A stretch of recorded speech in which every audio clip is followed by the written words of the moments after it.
Tinunto, I'm Kai Flores again, ang inyong malambing na chikadora na nagsasabing tinunto. Ito.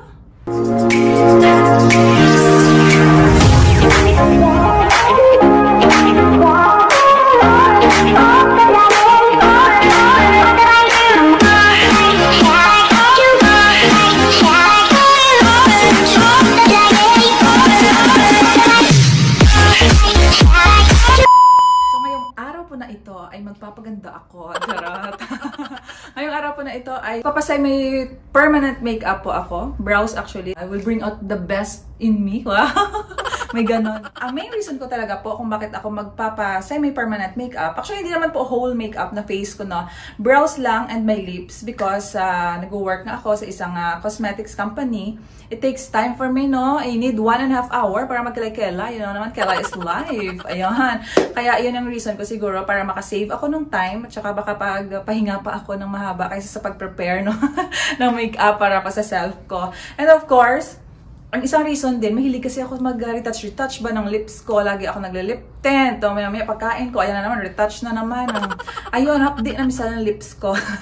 Kaya no need na for me to retouch after. It saves time talaga, no? Kaya nag-decide ako na magpa sa may permanent makeup na lang. And bakit nga ba kay Sexy Betty Brows ako magpapagawa? Sa dami ng mga gumagawa ng mga eyebrows na ngayon eklabosh, no? Because nabalitaan ko upon checking sa kanyang profile na talaga namang mga kilalang personality ang kanyang ginawan na ng brows and lips. And kampante ako na talagang maganda ang result, maganda ang quality and the service itself.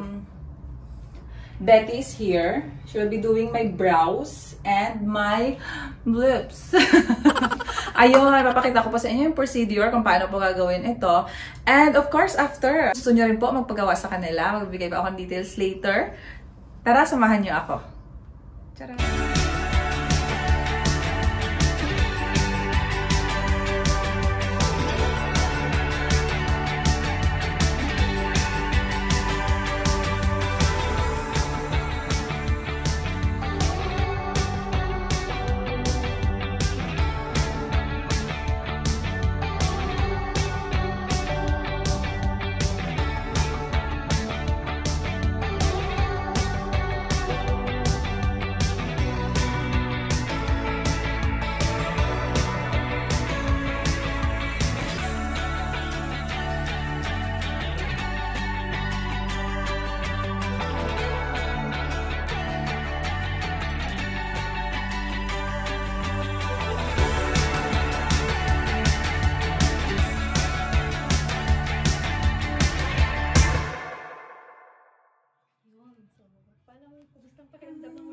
Saan kayo? Go. Tinunto ito. Saan ang camera? So, ngayon po, mga 30 minutes po na ibababad to kasi merong anesthesia, no? Bulol ba? Basta yun na pampamanhid mamaya sa process na gagawin sa akin. Saan kayo? Tinunto ito. Wala daw akong kalaban-laban. O, pinagkaisahan ako. Totoo, dyan pa ba kayo? Ay, ang ganda ko, Miss Beth. Kitang-kita. Parang ang ganda. Nawa, sa pagbukas ko ng mga mata ko, makita ko na ang katotohanan. Ang mga kasinungalingan mo.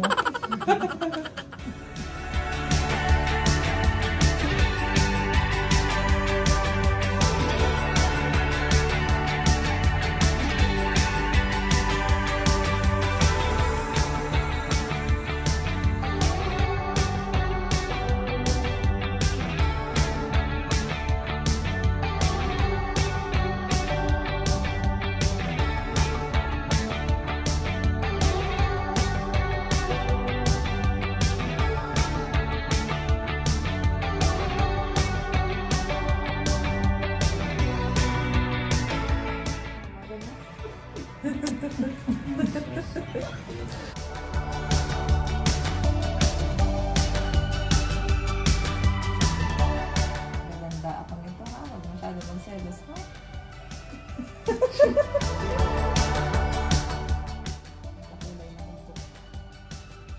Ilan to? Saan ka? Tapos,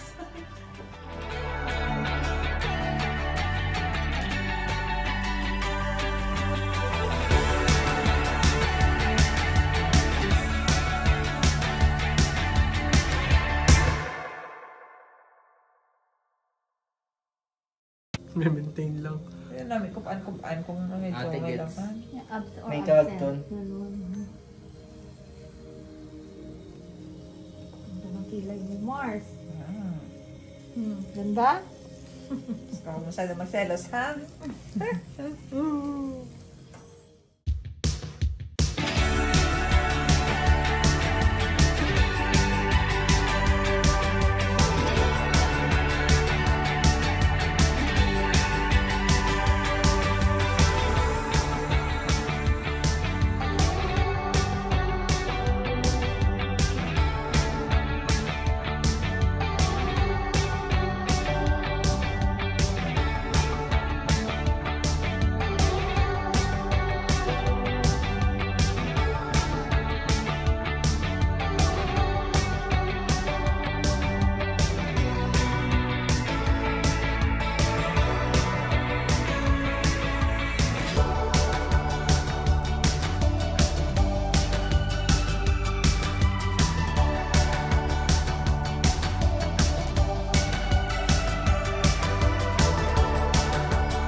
So, ito na nga po mga kaibigan, aking finished product. Mayroon na akong semi-permanent brows, may eyeliner na, and of course, my lip tint. Diba? Hassle-free ito. Pag pumunta tayo sa trabaho, hindi na kailangan ng 1.5 hour preparation para sa ating makeup. Thank you so much. Thank you again, Miss Sexy Brows Betty. Gusto niyo ba makita siya? Andito siya actually. Ayan. Please follow her po sa kanyang YouTube account. YouTube po, di ba? YouTube account, oo. More on educational and about beauty, especially sa semi-permanent makeup. Ay, wow, yun. Baka gusto niyo pong malaman before the operation talaga, no? Before gawin, gusto niyo malaman kung is it safe ba, ano mga kailangan i-prepare, ganon. Please do visit her YouTube channel po, ayun. And IG din. Nakita IG, niyo. and I'm on Facebook as well, also in TikTok. So, abangan nyo din si Madam Tinonto sa TikTok. Yes. Please do follow her sa kanyang mga social medias account. Ayan po.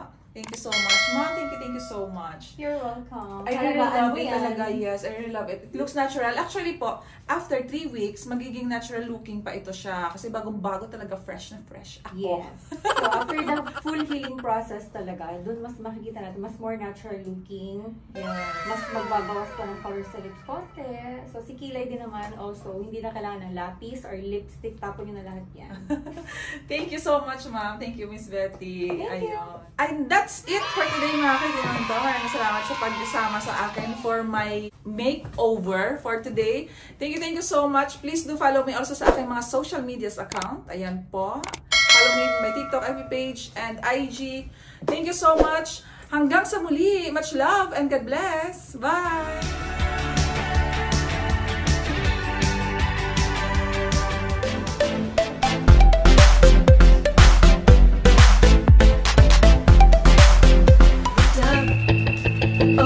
It's another year gone by. Oh, it must be time